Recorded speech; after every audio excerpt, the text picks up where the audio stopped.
你是我老婆，是领导干部的家属，所以政治规矩你得懂，不能把社会上的、外面的那些负面影响带到家里来，一丝一毫都不行，明白吗？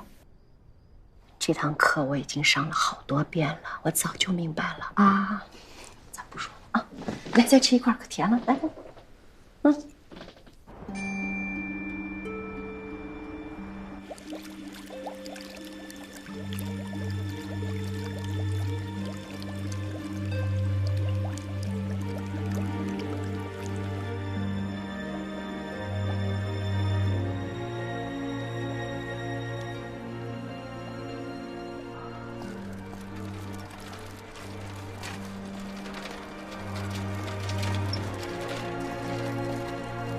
你坐，坐，躺着，坐，好，躺着。一天到晚老躺着，哎呀，趁中午休息的时间来看看您。院里这么多事儿，那么忙，你就别来了。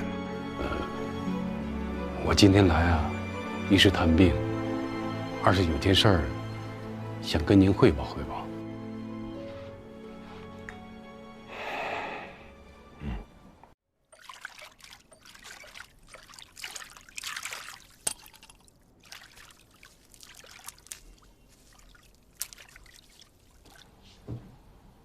景恒，景恒，你快看！啊，他是不是在船上杀人？哇，这个案子关注度很高啊！你看，点击率都过1000万了。就是他抓走了姐姐。他眉头上疤痕，我是不会记错的。如果要是这样的话，等这个案子审完了，我好好跟公安机关说一说，让他们再重新调查一下。行了，他怎么可能说实话？你答应过我的，你说一定会找到姐姐的，现在说话不算话了。我不是说话不算话，我是在跟你讲道理。那法律的事情，怎么能随随便便就做交易呢？这都5年了，要有别的办法，早就找到姐姐了。现在这是最好的机会，你就这么不在意我姐？我不是不在意你姐姐，一个案子归一个案子，你不能都掺和在一起啊！你还是不相信我？哎，国伦，国伦，你去哪儿啊？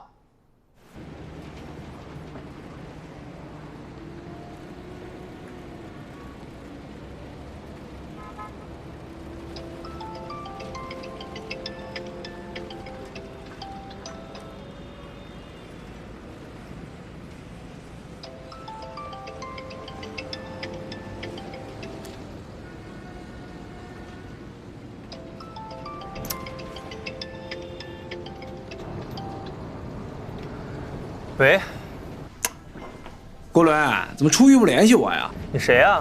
嘿，我谁？范大志啊，我谁？范大志。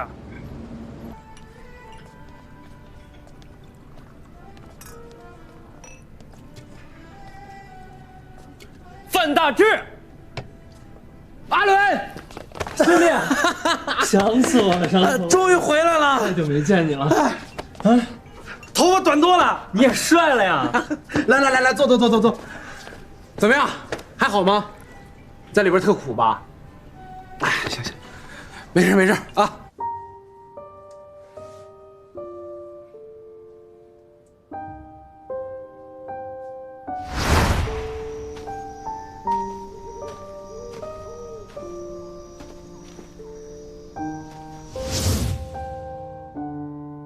幸好你在哪儿？幸好，你快来救我，我好害怕。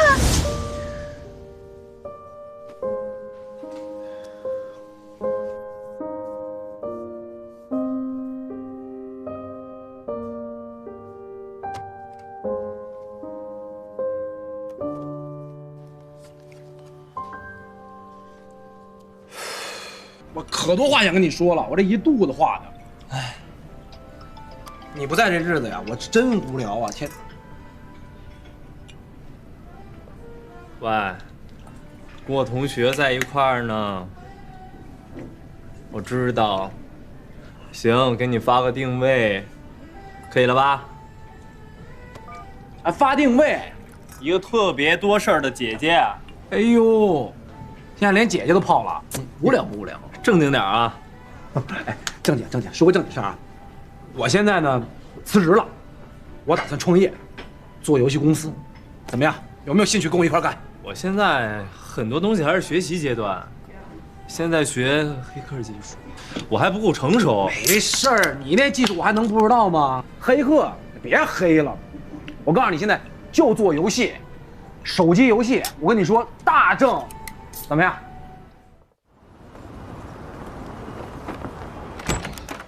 爷爷，人都齐了是吧？队长，队长，队长，有日子没见。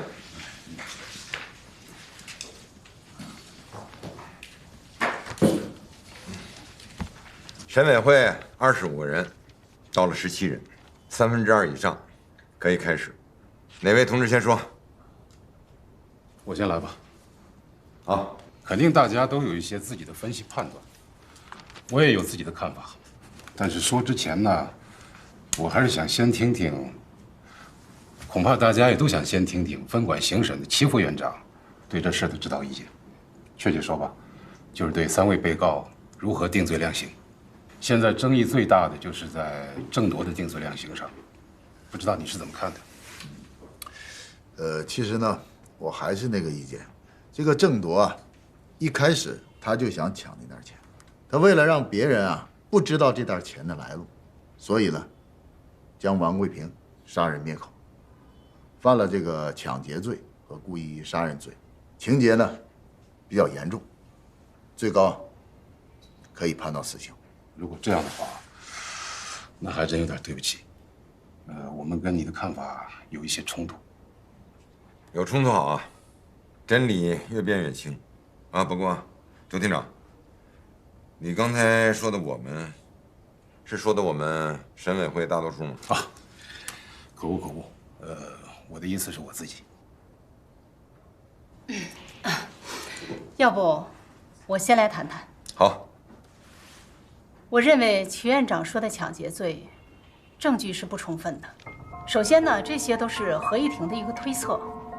注意，这仅仅是一个推测，我们并没有实质的证据来证明郑铎想侵吞那袋赃款。根据卷宗，他是在制服王贵平之后才发现的那袋赃款，这其中我并没有发现什么预谋抢劫的犯罪事实。我同意董厅长的意见，我判定抢劫罪不成立。他捅王贵平的最后一刀，鉴于当时当地的实际情形，按照故意伤害罪中的防卫过当原则，我认为对他酌情予以减刑是符合法律精神的。我不同意。老牛，审委会尊重每一位同志独立选择。刚才呢，董厅长从细节上谈了一些对此案的看法，我想再从宏观上聊一聊我的想法。咱们国家的司法实践呢，是一个逐渐完善和进步的过程。最高法这些年一直都在强调慎用死刑，这个慎，就是要我们谨慎，能给人真正悔过自新的机会，那才是善良的法治。这个卓厅长的意见呢，我想啊，我赞同一部分。慎用这个死刑啊，这个慎，除了谨慎，还有审慎，是我们对死刑、对法律的一种敬畏的精神。除了敬呢，我觉得还有畏。在这个王贵平受了伤的情况下，郑铎呢，就轻而易举地剥夺了他人的生命。在这种情况下，我们还是要谨慎的不判他死刑，那杀一个人的代价就太轻了。那么我想问一下，那咱们法律的威慑力何在？说得好啊！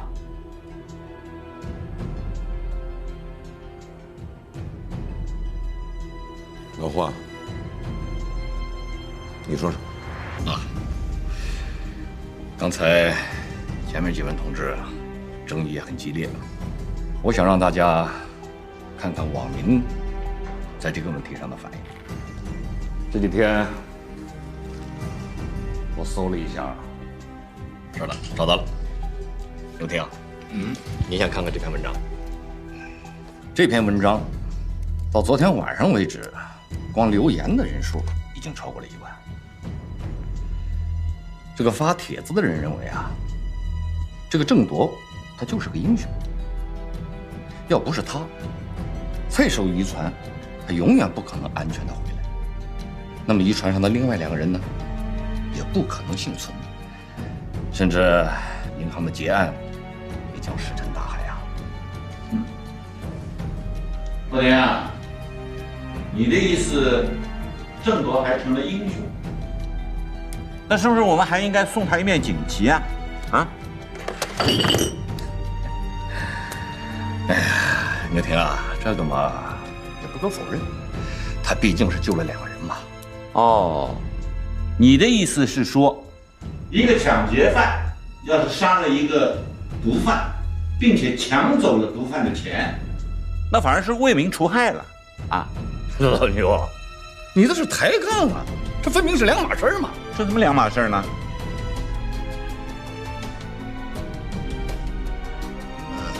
我觉得这个郑铎啊，和他们说的这个英雄啊，有着本质的区别，所以啊，这个说法，我觉得有些偏差。确，王贵平的死，霍廷的意见也是一种参考。我看要不这样，既然大家的意见总是不能统一，还是走程序。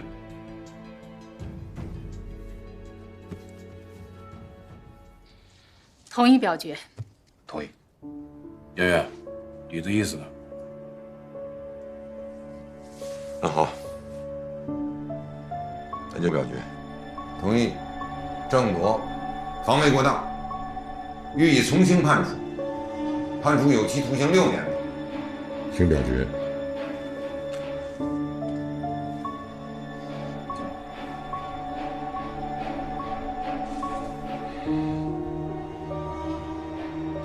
审委会一共到会17名委员，9票已经过半了，通过。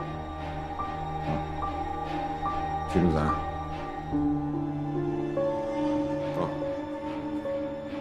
咱们先吃午饭，午饭后接着讨论。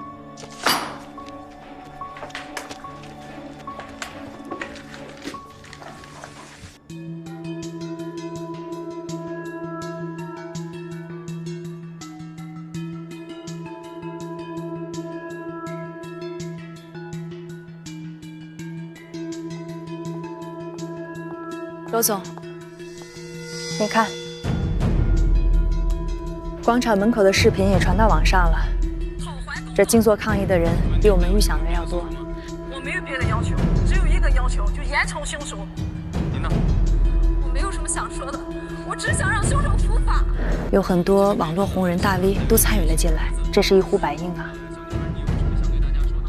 于主任说，其实我们可以组织更多的人，一天也就100块钱。不过就是坐在那哭一哭，很轻松的。人多人少不重要，关键是能让吴书记看见就可以了。李秘书，这都是家属吗？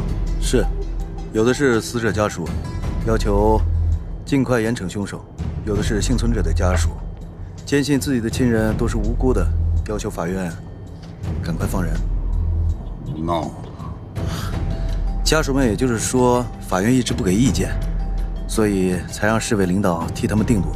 如果再不给个说法的话，他们就准备一起到北京。胡闹！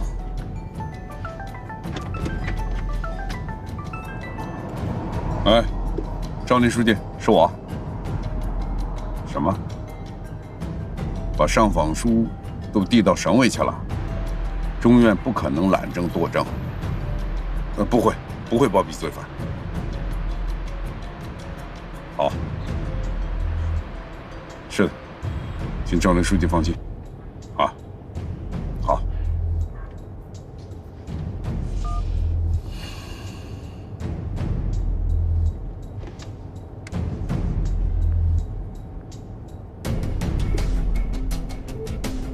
杨国良同志吗？虽然说这个王贵平也不是什么好人，但是郑铎他明明是在处心积虑的抢劫杀人，才判了6年。我看照这么下去，用不了2、3年他就可以检验出来了，真是气死我一个脑细胞。不，要是照这样发展的话，再过1、2年你就被气死了。我现在就要被气死了。喂，杨院。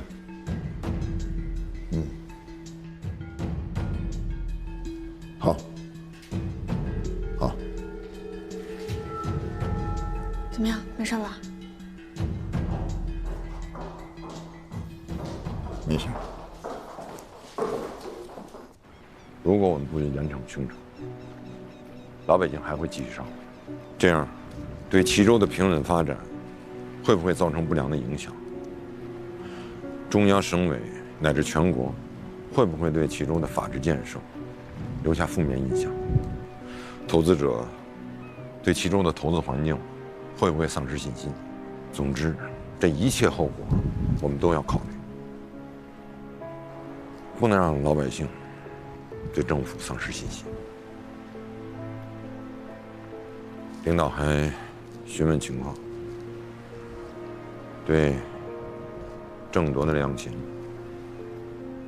感觉到诧异，问在法理上能不能站住脚？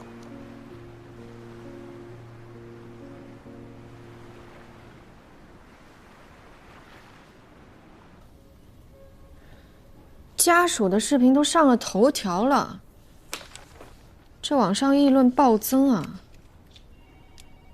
从昨天开始，竟然还有一个网上发起的在线静坐活动。静坐活动，我看看，他们这要干什么呀？这是用来声援郑铎的。一个重大案件往往要承受来自四面八方的压力啊，所以啊，这就要求我们法官的脑瓜一定要保持清醒。我就奇了怪了，你们说啊，今年光渔船案发生的就有300多起，所有死亡人数加起来比我们这个单个案件多了，造成的损失也比我们这个案件大多了。以前从来都没有发现说老百姓对这种渔船案件特别感兴趣，为什么就单单对我们这起那么较劲儿呢？这就叫人言可畏。有些人并不真正的关心一些真相。一个突发事件所激发的想象，如果能够震撼的那些人啊，多愁善感的那颗心，那么哪怕其他的事件，它的后果要比这个事件严重的多得多，但他们依然会天天念叨这个事件。真不知道该笑还是该恼。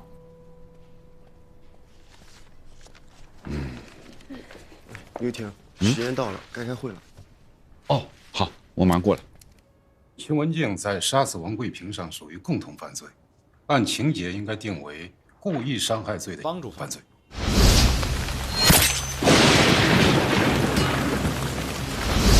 齐文静想推刘凯下船，见其没有落海。老婆，你知道我是爱你，老婆。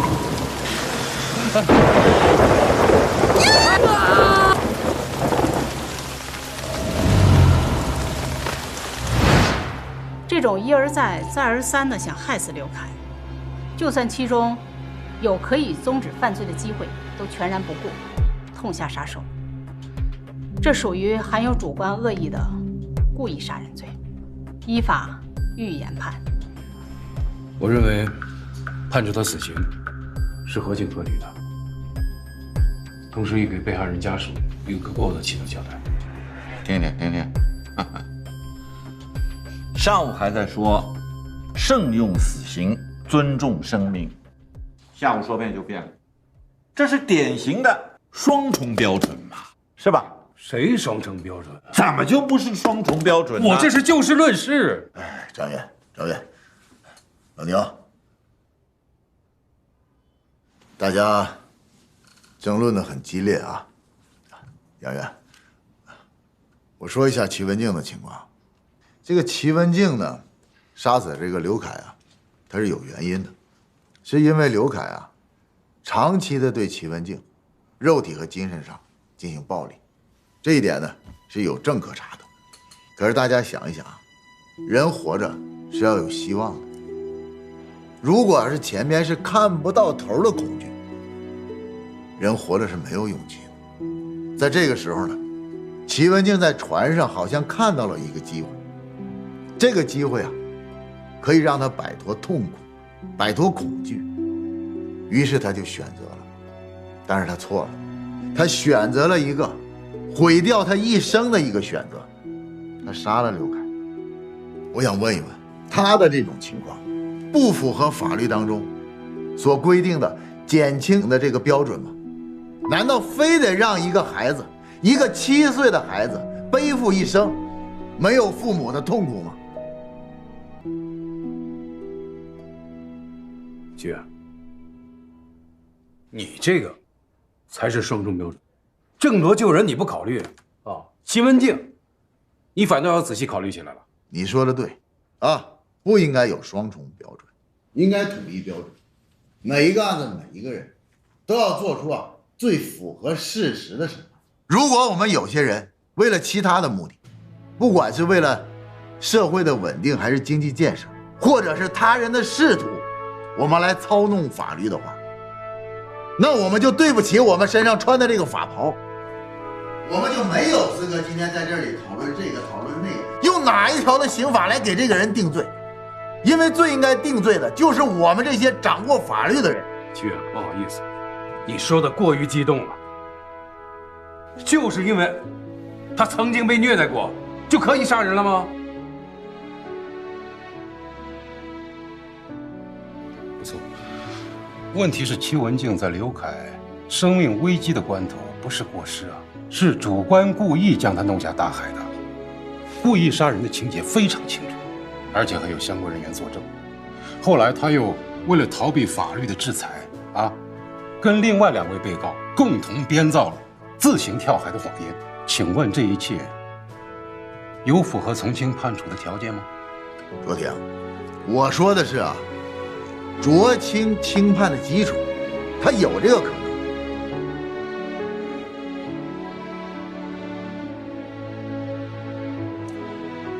既然这样，看法尖锐对立，无法统一，还是投票表决吧。我同意。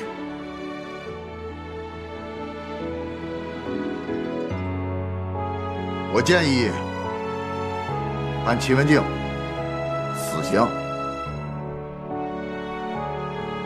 但缓期2年执行。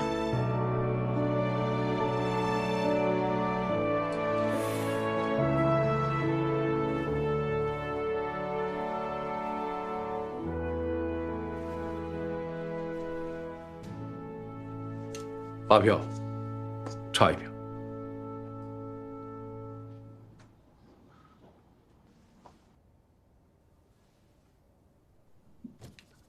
同意判处齐文静死刑的，等等。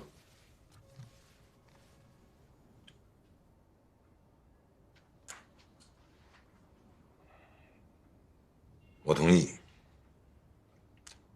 判处齐文静死刑，缓期2年执行。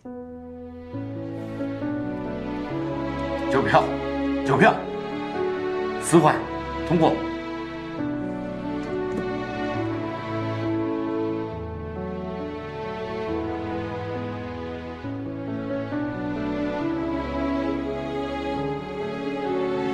全体起立。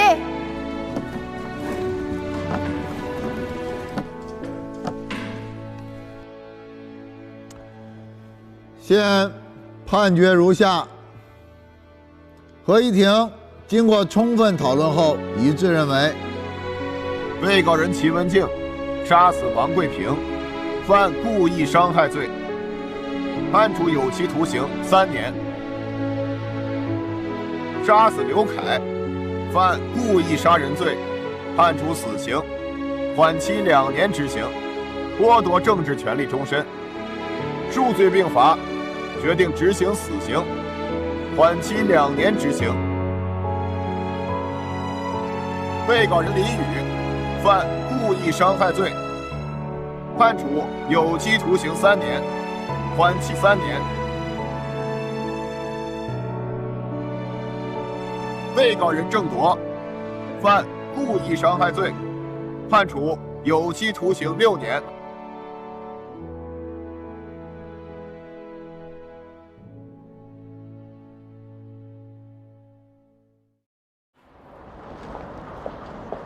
齐远，啊？为什么？什么为什么？为什么郑铎他装病就只判了6年，而齐文静他那么可怜却要判他死刑？为什么？郑铎这个事情啊，既成事实，我们尽力了，无法改变。齐文静呢，的确是罪不至死，但是审委会啊，有一些人的想法很难改变，也许只有死缓，才能说服其中的一个人改变他的投票。可是虽然判了他缓刑，可是也是对他的一种宣判，就等于说告诉世人他罪大恶极，你让他以后如何面对自己的女儿？难道这就是我们追求的法律的公平和公正吗？马拉松，只要人活着，就会有希望。这个法律又不是给齐文静一个人定的，又不是只判他一个人的死刑，你为什么不想？法律救了他呢，现在给他判了一个死缓，没准啊，他可以通过这个死缓，变成无期徒刑，也可以变成20年。如果你今天纠结，那没准最后的结果就是必死无疑。如果不能白纸黑字按律执行，宣判的结果都是要靠人投票的话，那我们辛辛苦苦，我们学了4、5年才考过的司考有什么意义？我们那么辛苦背的那些法条又有什么意义？马拉松，你不能以偏概全。你问刚才说的，法律还有公平公正吗？我告诉你，这个世界上没有完美的法律，也没有完美的审判。那任何对事实真相的审查，都是过去已经发生过的事件的重新理解，所以它不可能没有偏差。如果我们要能做成这样，就已经不枉法律赋予我们的神圣职责了。齐远，好了，你别说了，我知道你想不通，想不通，你慢慢想，我相信你会想得通。对了，郭伦怎么样？他挺好的，他现在住在小学同学范大志的家里，然后1、3、5照常去上手游开发课。好，哎，我也是真服了他。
马松，不好意思啊。好，那我们的手打开。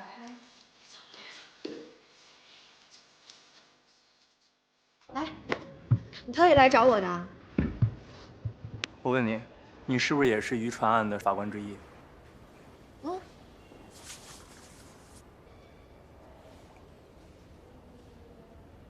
这人资料你有吗？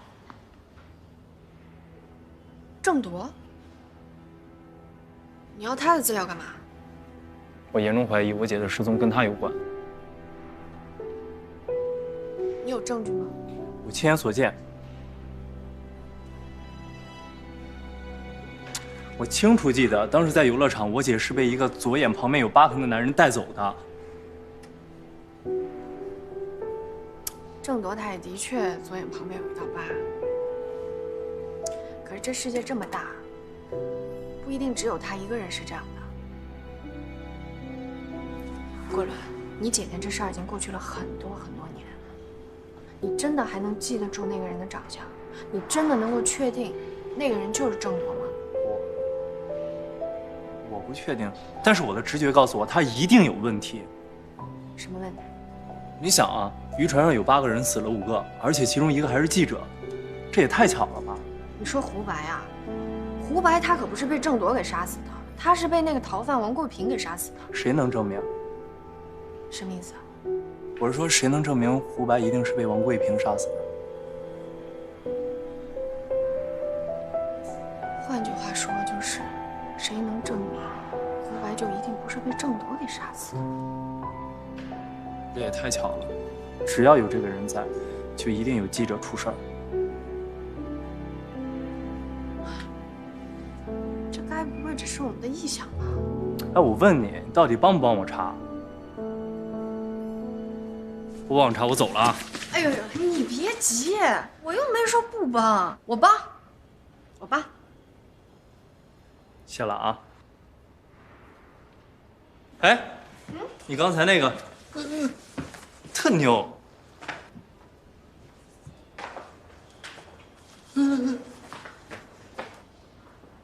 You can you up, no can no baby。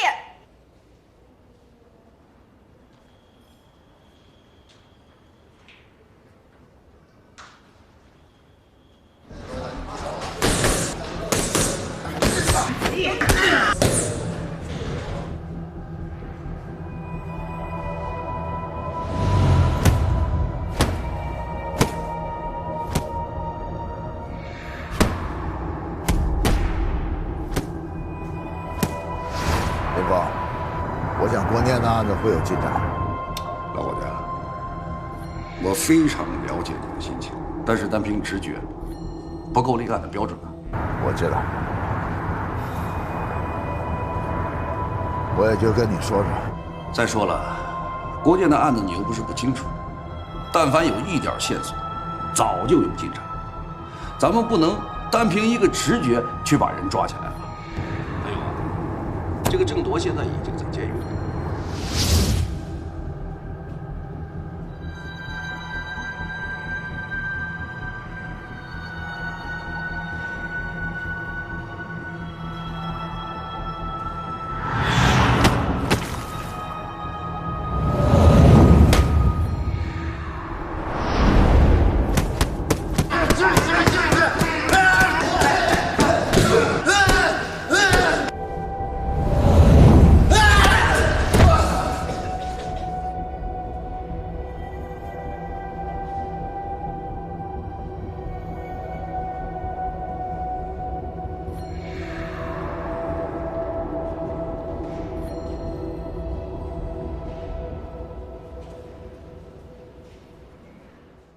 慢点，罗总。没事没事，你先坐。哎呀，罗总，要不要我去给你倒杯水？没事没事没事，不用，没事。那都不早了，你先回去吧。啊。张工他们还等着您给北城3期的项目规划书做指示呢。要不，明天再说。对，明天再说吧，明天再说。好，回去吧。好，那我先走了。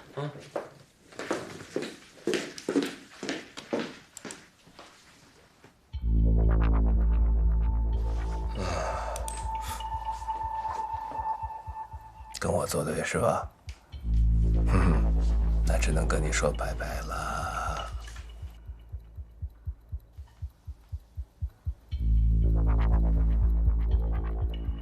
我跟你男人之间的事儿还没完。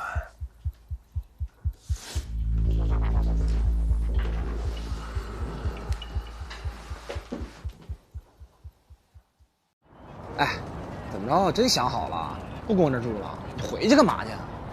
再不回家，谁去监督他去找我姐啊？那倒也是。哎，要不然这样吧，我送你回去，正好啊，我这好长时间没见你姐夫了，一肚子话想跟他说呢，怎么样？不方便，我先不回家，先去参加他一个亲戚的生日。不是，那你带我一块儿不就完了吗？不方便，走了。别呀，不是你带我跟你一块儿呗，走。哎，要不是菲菲生日啊，还请不动你这个大领导。哎呀，你净瞎说，嫂子。哎呀，我早就想啊，看看你。哎，郭伦来了。哎呦，你看你太客气了，还带什么蛋糕啊？快快快，坐。哎，人都到齐了，开吃吧。国伦，跟你打招呼呢。嫂子。哎，真帅啊！都这么高的大小伙子了，别客气啊，吃吃吃。菲菲，生日快乐！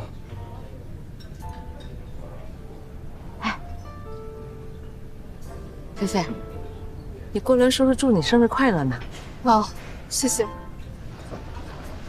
菲菲，哎，眼睛好点了吗？好什么呀？你堂哥虽然生意做得算是不错，可他常驻外地，忙得不可开交。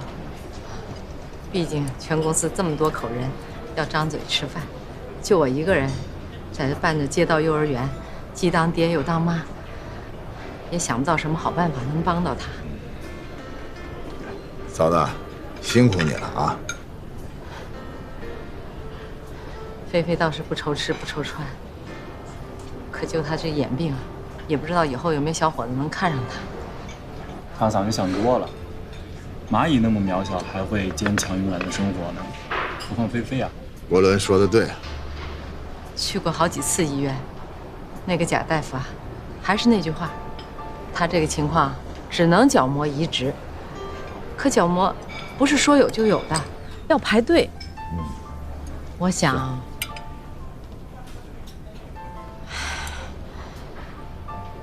齐航，你好歹是法院的大领导，我想，如果你能给医院的哪个领导打个电话，那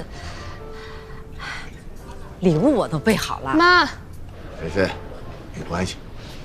嫂子，这个事儿啊，恐怕有点难办。别说我不认识这个医院的领导，你就算认识，你像菲菲，她这种情况的人，在医院里边成百上千的都排着队呢，咱们去加塞儿不是特别好。行了行了，办法会有的。嫂子，哎，咱们一起祝菲菲生日快乐，啊！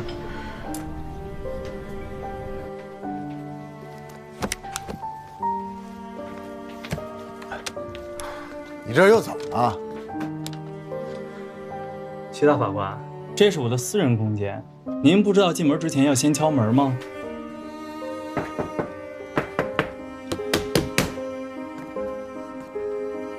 你又怎么了？齐恒，我问你，别人家亲戚都是亲戚，您齐大法官的亲戚就不是人了是吗？你什么意思啊？我姐嫁给您呢，是因为她倒霉。我作为你内弟，我也认倒霉。可是菲菲跟你有血缘关系啊，你又这么冷血，要像对我一样对她，她眼睛有残。你这个事儿跟菲菲的不一样，她角膜移植都找关系，不排队，给院长打电话，那其他排队的人怎么办？医院是不是乱了？社会是不是乱了？你这样能行吗？你就是一嘴炮亲戚，你去管那些官商病人啊，让他们不要去霸占稀缺医疗资源，就会管自己的亲戚。我明白了，怪不得想不到我姐呢，连自己亲戚都不管。你别动不动什么事儿都拐到你姐身上。我不想跟你说话了，请你出去。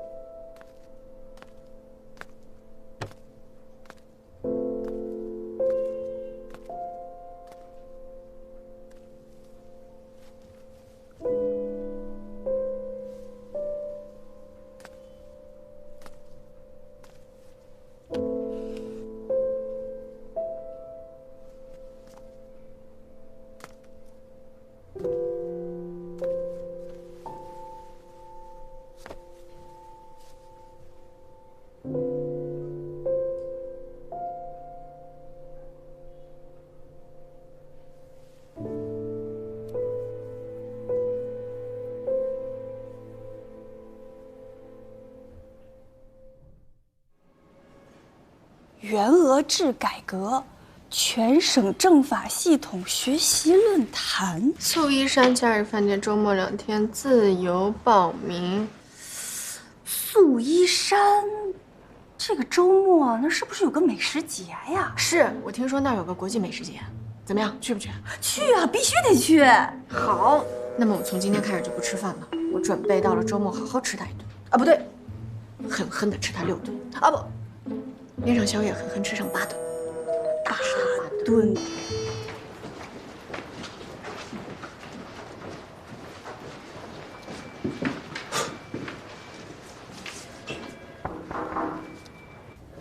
牛挺好，我来报道了。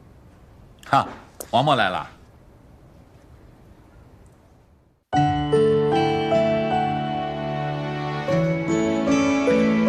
我听见回声，来自山谷和心间，以寂寞的镰刀收割空旷的灵魂，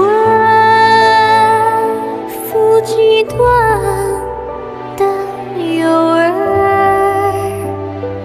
捕获缥缈的唯美。我相信自己，生如璀璨的夏日之花，不凋不败，摇曳如花。一路走来，一路盛开。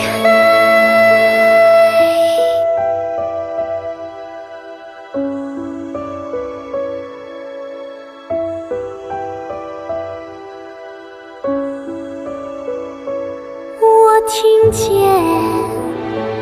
爱情，我相信爱情是一滩挣扎烂草，如一阵虚伪的风。我相信自己，似如精美的秋日落叶，不声不乱，姿态如愿，驻守岁月留下的信念，